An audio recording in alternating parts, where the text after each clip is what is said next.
आज देखेंगे क्लास 10 के साइंस का 10वां चैप्टर प्रकाश, परावर्तन तथा अपवर्तन। इस चैप्टर के कुछ इंपॉर्टेंट ऑब्जेक्टिव क्वेश्चन को देखेंगे। इससे पहले हमने 2 वीडियोस बना चुके हैं। आज का ये तीसरा वीडियो है ना। तो ज्यादा समय ना लेते हुए आज का पहला क्वेश्चन देखिए।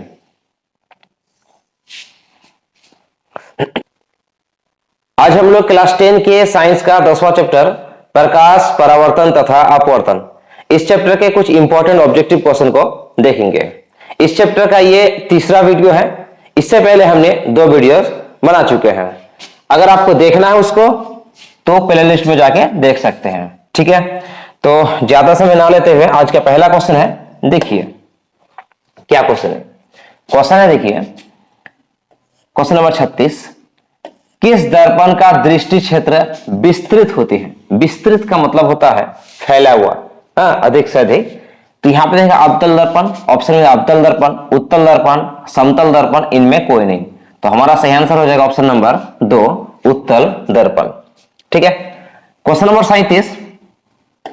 अवतल दर्पण का उपयोग निम्नांकित में किस वस्तु में किया जाता है?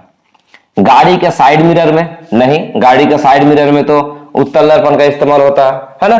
गाड़ी के हेडलाइट में होता है, यानी अवतल दर्पण का उपयोग गाड़ी के हेडलाइट में होता है। इसका सही आंसर हो जाएगा ऑप्शन नंबर 2।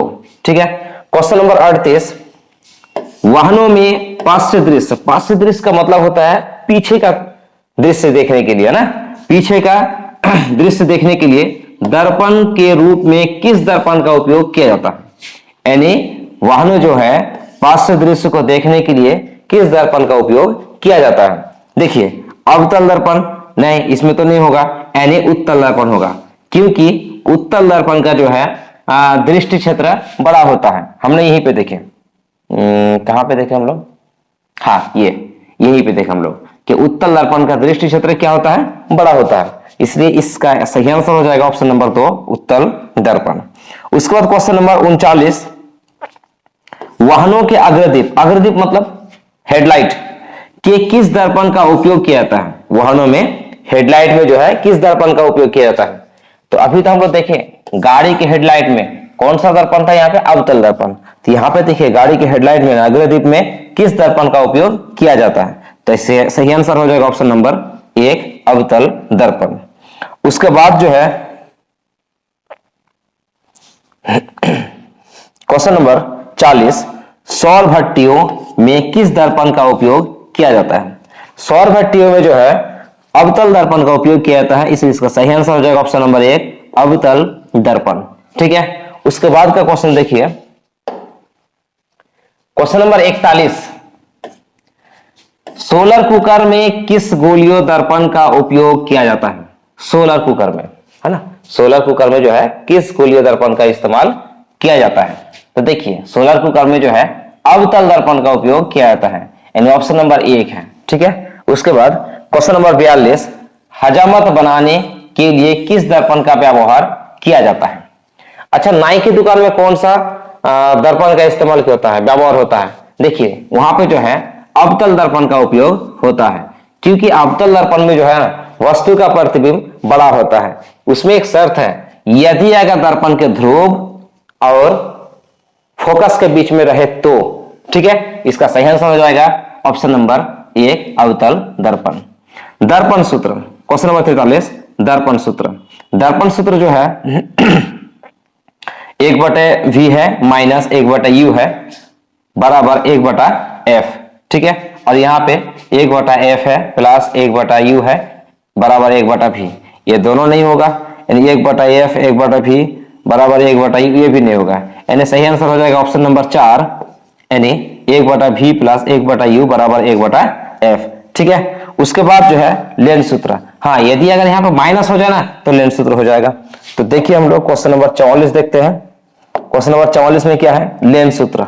लेंस सूत्र देखिए 1/v माइनस 1/u बराबर 1/f, इसलिए इसका सही आंसर हो जाएगा ऑप्शन नंबर 1, ये लेंस सूत्र है। इसको आप याद कर लेना। ये जो है ना ये जो है आपका दर्पण सूत्र हो गया और ये लेंस सूत्र हो गया। ठीक। उसके बाद का क्वेश्चन देखते हैं हम लोग। क्वेश्चन नंबर 45 क्या है क्वेश्चन में, गोलीय लेंस मुख्यतः कितने प्रकार के होते हैं। गोलीय लेंस जो है दो प्रकार के होते हैं, एक उत्तल लेंस, और एक जो है अवतल लेंस। तो हमारा सही आंसर हो जाएगा ऑप्शन नंबर 2 यानी 2। ठीक है, यानी गोलीय लेंस जो है दो प्रकार के होते हैं। क्वेश्चन नंबर 46 उत्तल लेंस की फोकस दूरी होती है, ऑप्शन में है 0, धनात्मक, ऋणात्मक और इनमें कोई नहीं। तो देखिए उत्तल लेंस की फोकस दूरी जो है, उत्तल लेंस ये है उत्तल लेंस और ये जो है मुख्य अक्ष है। क्या ये मुख्य अक्ष है। अब यहां से जो है ना इन मुख्य अक्ष के समांतर प्रकाश जो है किरणें आपतित होते हैं और आपतित होने के बाद जो है अपवर्तन के बाद जिस बिंदु पर मिलते हैं उसे क्या कहते हैं, फोकस कहते हैं। उसे क्या कहते हैं, फोकस। और ये क्या है, प्रकाशिक केंद्र है। यानी फोकस और प्रकाशिक केंद्र के जो बीच की दूरी है उसको हम लोग बोलते हैं फोकस दूरी। और ये किधर स्थित है, ये दाईं ओर स्थित है। और हमने अगले क्लास में बताए थे चिन्ह परिपाटी में कि यदि लेंस हो या दर्पण हो, अगर दाईं ओर स्थित है तो क्या होगा, वो धनात्मक होगा, है ना। उत्तल लेंस का जो है फोकस दूरी क्या होते हैं, धनात्मक होते हैं। इसलिए इसका सही आंसर हो जाएगा ऑप्शन नंबर 2। उसके बाद जो है उसके बाद अगर यहां पे अगर अवतल लेंस हो जाए तो क्या होगा, देखिए अवतल लेंस अगर होगा तो ये है अवतल लेंस, ठीक है, और ये मुख्य अक्ष है। अगर मुख्य अक्ष के समांतर कोई प्रकाश किरण आपतित होते हैं, अपवर्तन के बाद किधर से होकर जाते हैं, ये जाते हैं यहां, यानी फोकस से होकर के जाते हुए प्रतीत होती है ना। यानी इसका फोकस जो है किधर है, बाईं ओर है। मुख्य फोकस इसका किधर है, बाईं ओर है। और फोकस और प्रकाशिक केंद्र O के बीच की दूरी को हम लोग क्या कहते हैं, F कहते हैं। यानी इसका फोकस दूरी किधर है, इसका फोकस दूरी जो है बाईं ओर है, इसलिए इसका क्या होगा, चिन्ह परिपाटी के हिसाब से जो है इसका फोकस दूरी ऋणात्मक होगा। ठीक है, देखिए क्वेश्चन नंबर 47 अवतल लेंस की फोकस दूरी होती है, ऑप्शन नंबर 1 में है 0, धनात्मक, ऋणात्मक, इनमें कोई नहीं। तो हमारा सही आंसर है ऑप्शन नंबर 3 ऋणात्मक।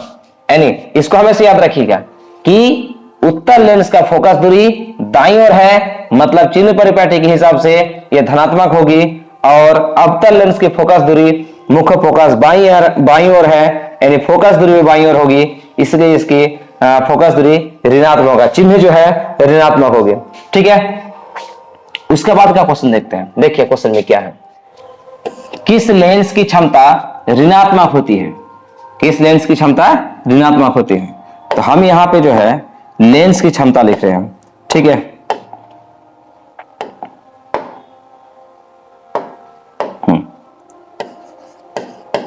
लेंस की क्षमता, लेंस की क्षमता बराबर होता है 1 बटा फोकस दूरी, 1 बटा फोकस दूरी। लेंस की क्षमता को निरूपित करते हैं P से, और 1 बटा फोकस दूरी को निरूपित करते हैं किससे, F से। यानी P बराबर होता है 1 बटा F। ठीक है, अब देखिए F का मान, ये फोकस दूरी है ना, यदि अगर फोकस दूरी प्लस में है तो क्षमता भी क्या होगा, प्लस होगा। अगर फोकस दूरी माइनस है तो क्षमता भी क्या हो जाएगा, लेंस क्षमता भी क्या हो जाएगा, ऋणात्मक हो जाएगा। ठीक है, अब यहां पे थोड़ा सा देखिए उत्तल लेंस की फोकस दूरी क्या है, धनात्मक। उत्तल लेंस की फोकस दूरी क्या है, धनात्मक।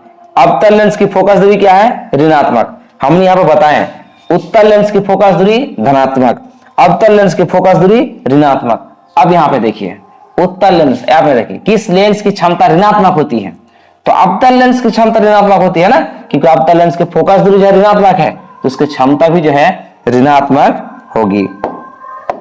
ठीक है, यानी सही आंसर ऑप्शन नंबर कितना हो जाएगा, 1, जो सही है अवतल लेंस। क्वेश्चन है दूसरा, उसके बाद का क्वेश्चन, किस लेंस की क्षमता धनात्मक होती है। हमने अभी बताया कि जिस लेंस की फोकस दूरी धनात्मक होगी उस लेंस की लेंस क्षमता भी क्या होगा, धनात्मक। तो किसका मतलब फोकस दूरी धनात्मक थी, तो उत्तल लेंस का, है ना, उत्तल लेंस का फोकस दूरी जो है धनात्मक है, इसलिए लेंस क्षमता भी जो है धनात्मक हो जाएगा। ठीक है, उसके बाद देखते हैं, आशा करते इसको समझ में आ गया होगा। उसके बाद देखिए, अब हम लोग पहुंच जाएंगे क्वेश्चन नंबर 71। बीच में जितना भी क्वेश्चन है ना उसको हम लोग अगले वीडियो में बनाएंगे। ठीक है, हाँ मतलब उसी रिलेटेड का है, इसलिए इसको पहले हम बता दिए। किसी लेंस की क्षमता P और उसकी फोकस दूरी f में क्या संबंध है? अभी तो हमने बताएं P बराबर 1/f, इसलिए ऑप्शन नंबर 1। ठीक है, क्वेश्चन नंबर 72। लेंस की क्षमता का ऐसा मात्रक जो है वो डायोप्टर होता है, जिसे D से भी निरूपित किया जाता है। ठीक है, किससे निरूपित किया जाता है? D से भी, इसको भी आप याद रखिए। उसके बाद का क्वेश्चन हम देखते हैं, क्वेश्चन नंबर 72 कहां गया? ओ यहाँ पर 72 है, ठीक ठीक ठीक। Question number 73। 1 मीटर फोकस दूरी वाले उत्तल लेंस की क्षमता, 1 मीटर फोकस दूरी वाले उत्तल लेंस की क्षमता, यानी यहां पे लेंस कौन सा बोल रहा है? उत्तल लेंस।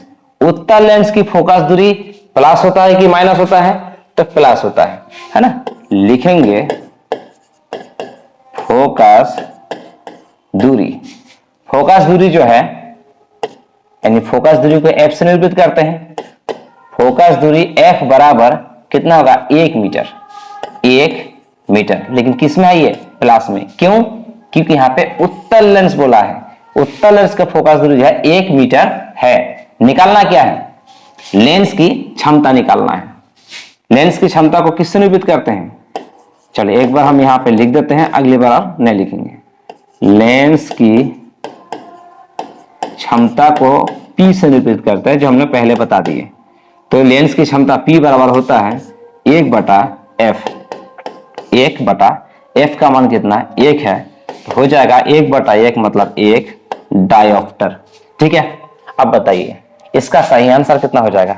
Option number 2, 1 dioptre. समझ में आ रहा है ना? उसके बाद का क्वेश्चन देखिए, क्वेश्चन नंबर 74।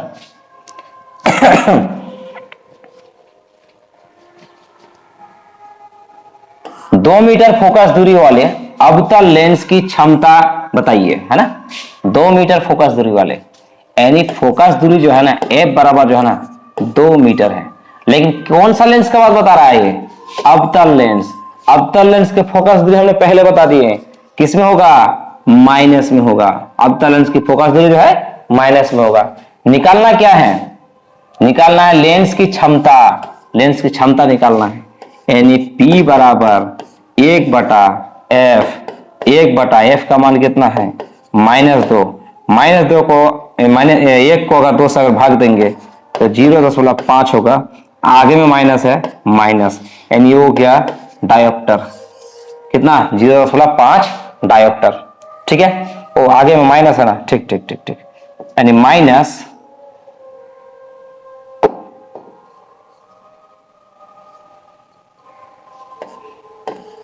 Minus 0.5 dioptre. इसका सही आंसर हो जाएगा option number 4। Option number 4 -0.5 dioptre. ठीक है, उसके बाद का क्वेश्चन देखते हैं, क्वेश्चन नंबर 75। किसी उत्तल लेंस की फोकस दूरी हमेशा होती है, ये बार बार वही क्वेश्चन पूछ रहा है। उत्तल लेंस की फोकस दूरी क्या होती है? धनात्मक ना होती है, यानी पॉजिटिव ना होते हैं।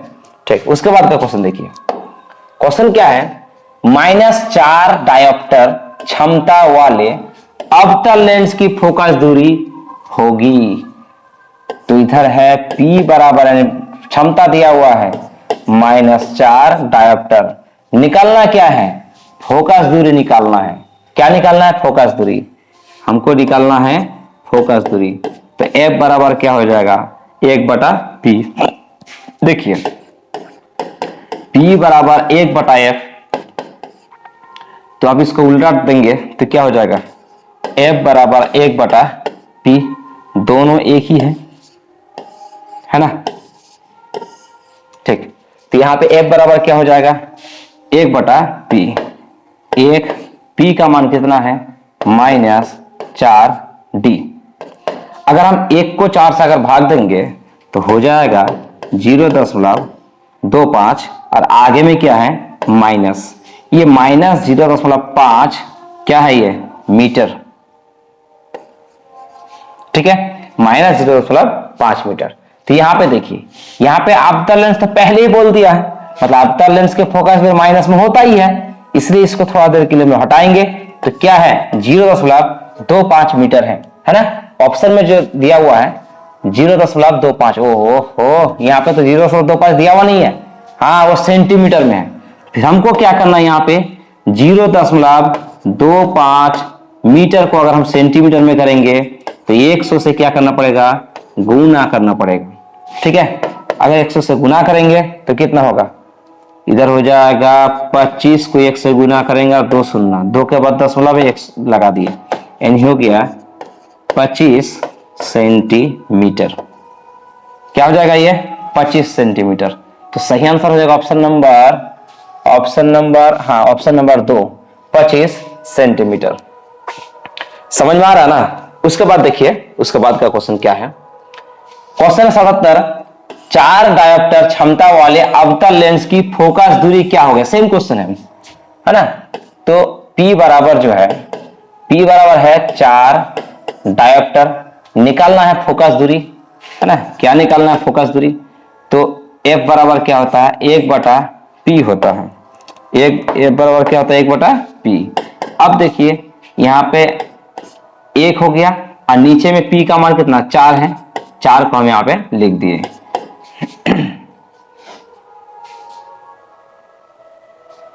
अब 1 को 4 से भाग दीजिए, 1 को जो है 4 से भाग दीजिए, दीजिए भाग, 1 शून्य लगा दिए, दशमलव देने के बाद 4 दुगुना कितना होता है 8 होता है, 10 से 8 गया 2, दशमलव तो है, हो गया 4 पंचे, ओहो 4 पंचे कितना होता है 20, यानी इसको लिख सकते हैं 0.25 क्या मीटर, ठीक है, 0.25 मीटर। लेकिन यहां पे ना ये मीटर में तो दिया हुआ नहीं है, ये सब का सब सेंटीमीटर में दिया हुआ है। इसका मतलब है कि 0.25 को सेंटीमीटर में बदलना है, तो सेंटीमीटर बदलने के लिए क्या करना पड़ेगा 100 से गुना, यानी अब सेंटीमीटर हो गया। अब इसको गुना कीजिए, 25 को 1 से गुना करेंगे 25, 2 शून्य, 2 के बाद दशमलव 1 दशमलव दे दिए, यानी 25 सेंटीमीटर, ठीक है। तो हमारा सही आंसर हो जाएगा ऑप्शन नंबर 2, 25 सेंटीमीटर, ठीक है। उसके बाद क्वेश्चन देखिए, क्वेश्चन नंबर 78, किसी उत्तल लेंस का फोकस अंतर 50 सेंटीमीटर है तो उसकी क्षमता होगी। देखिए यहाँ पे 2 चीज है, ये जो है ना इस सेंटीमीटर में दिया हुआ है, किसमें दिया हुआ है सेंटीमीटर में दिया हुआ, मतलब इसको पहले हमको मीटर में बदलना पड़ेगा। फोकस अंतर मतलब फोकस दूरी है, फोकस अंतर यानी F बराबर 50 सेंटीमीटर। लेकिन ये कौन सा दर्पण कौन सा लेंस का है, ये है उत्तल लेंस का, मतलब यहाँ पे क्या हो जाएगा प्लस होगा, ठीक है। और ये किसमें दिया हुआ सेंटीमीटर में। जब आप सेंटीमीटर से मीटर में बदलते हैं तो क्या करना पड़ेगा 100 से आपको भाग देना पड़ेगा, तब जाके बन गया मीटर। अब देखिए 1 शून्य कट गया, 1 के बाद दशमलव यहाँ पे लिख देंगे, यानी 0.5 मीटर निकल गया हमारा F, है ना। अब हम यहाँ पे लिखेंगे क्या क्षमता, यानी लेंस क्षमता P बराबर 1/F, 1/F का मान कितना है यहाँ पे 0.5, ठीक है। अब देखिए 1/, ये 5 को हम यहीं पे रहने दिए, दशमलव को उड़ाएंगे तो क्या हो जाएगा ऊपर में 1 शून्य जाएगा, 5 के 5, 5 दुगुना 10, यानी 2 क्या हो जाएगा डायऑप्टर। तो यहाँ पे हमारा सही आंसर कितना हो जाएगा ऑप्शन नंबर 4, 2 डायऑप्टर, ठीक है। आशा करते हैं आपको समझ में आ रहा होगा। उसके बाद लास्ट क्वेश्चन देखिए, बिल्कुल लास्ट क्वेश्चन आज के इस वीडियो का। 2 डायऑप्टर क्षमता वाले लेंस का फोकस अंतर होता है, यहां पे फोकस अंतर होता है मतलब यहां पे क्षमता दिया हुआ है, लेंस क्षमता दिया हुआ कितना 2 डायऑप्टर। निकालना क्या है, निकालना जो है क्या निकालना है फोकस अंतर निकालना है, यानी F निकालना है F। तो F बराबर क्या होता है 1/P, यानी 1/2। P का मान कितना है 2 है, 2 बैठा दिए। अब इसको 1 को जब 2 से भाग देंगे तो कितना हो जाएगा 0.5 होगा। ठीक है, ये किस में निकलेगा, ये होगा मीटर में। जब आप इसको सेंटीमीटर में करेंगे तो क्या करना होगा आपको 100 से गुना करना पड़ेगा सेंटीमीटर। अब 5 को 1 से गुना करेंगे 5 और 2 शून्य, 1 के बाद दशमलव, 1 के बाद दशमलव, यानी 50 सेंटीमीटर। ठीक है, तो हमारा सही आंसर हो जाएगा ऑप्शन नंबर कितना 50 सेंटीमीटर, ऑप्शन नंबर 4। तो आज का क्लास यहीं तक रहने देते हैं। यदि अगर हमारा इस वीडियो सबको या इस चैनल में जो कुछ भी हम डाल रहे हैं अगर आपको अच्छा लगता है तो आप इस चैनल को जो है सब्सक्राइब कीजिए, लाइक कीजिए और अपने फ्रेंडों को जो है शेयर कीजिए। ठीक है, थैंक यू।